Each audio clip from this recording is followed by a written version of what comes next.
Selamat datang di Uli dan Yancy Channel, masih dalam materi kalor dan perpindahannya. Pada bagian 1, kita sudah membahas tentang definisi kalor dan rumus-rumus, serta perubahan wujud yang terjadi dan juga perubahan suhu yang terjadi akibat suatu benda diberikan kalor. Nah, kali ini, pada pertemuan ini, kita akan bahas tentang perpindahan yang terjadi akibat kalor.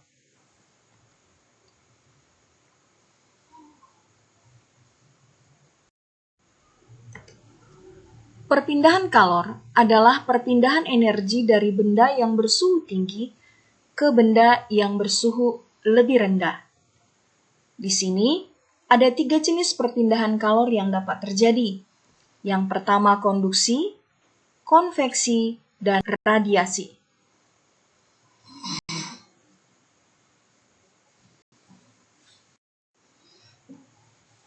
Kita akan lihat satu persatu. Yang pertama, perpindahan kalor secara konduksi. Yang kedua, perpindahan kalor secara konveksi. Dan yang ketiga adalah perpindahan kalor secara radiasi. Perpindahan kalor secara konduksi merupakan suatu peristiwa berpindahnya kalor menuju suatu zat perantara, misalnya logam. Tapi dia tidak diikuti oleh perpindahan partikel-partikel dari zat tersebut secara permanen. Contohnya pemanasan pada logam. Coba kita perhatikan gambar berikut ini. Jika sebuah logam atau besi kita panaskan, lama-kelamaan tangan kita akan terasa panas. Nah, panasnya daripada besi tadi itu yang kita rasakan adalah panas yang tidak diikuti perpindahan partikel zat tersebut. Jadi, ini disebut dengan perpindahan kalor secara konduksi. Berikutnya, perpindahan kalor secara konveksi merupakan peristiwa berpindahnya kalor melalui perantara suatu zat yang disertai dengan terjadinya perpindahan dari bagian-bagian dari zat tersebut. Contohnya memasak air. Ketika kamu menyalakan api, maka bagian yang pertama sekali panas adalah bagian yang bawah, yang pertama sekali kena api. Nah, bagian bawah ketika dia sudah terkena panas, dia akan mengalir ke atas. Dan bagian atas yang masih dingin, dia akan berpindah ke bawah.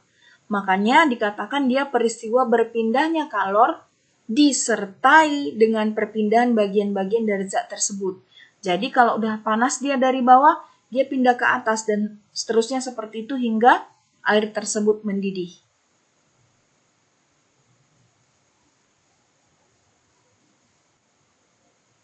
Perpindahan kalor berikutnya adalah secara radiasi. Pada radiasi, agar terjadinya proses perpindahan kalor, kedua benda tidak harus bersentuhan. Sebab kalor dapat berpindah tanpa melalui zat perantara.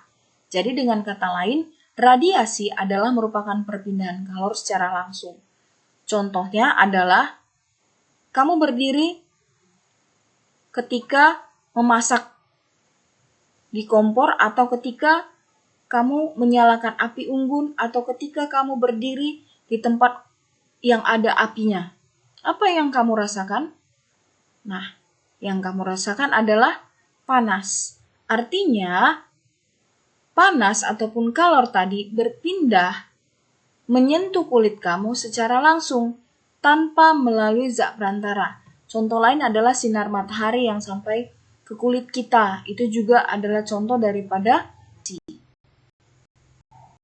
adalah beberapa contoh daripada peristiwa sehari-hari yang merupakan penerapan dari perpindahan kalor.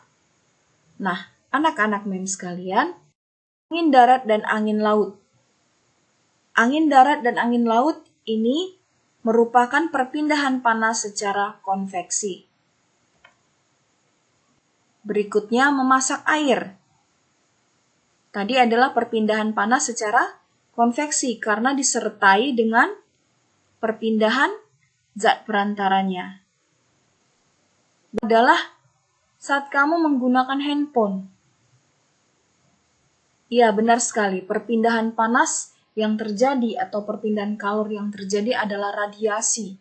Jadi kalau terlalu banyak kita memakai handphone, terlalu banyak menggunakan handphone, maka radiasi dari gelombang elektromagnetik itu bisa menyebabkan kepikunan secara dini terhadap otak kita. Jadi kurangilah ketika kamu memanaskan sendok, iya, perpindahan kalor secara konduksi. Sinar matahari sampai ke bumi, sampai ke kulit kita itu dengan cara radiasi, secara langsung atau tidak membutuhkan zat perantara.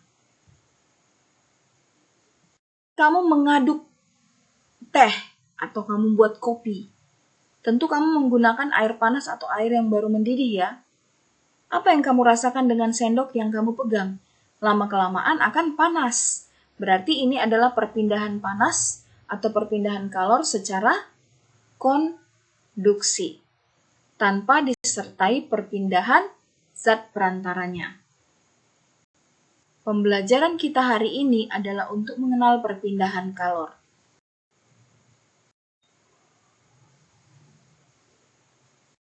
Sampai di sini pembelajaran kita untuk kalor dan perpindahannya, bagian yang kedua. Salam sehat. Uli dan Nenshi Channel.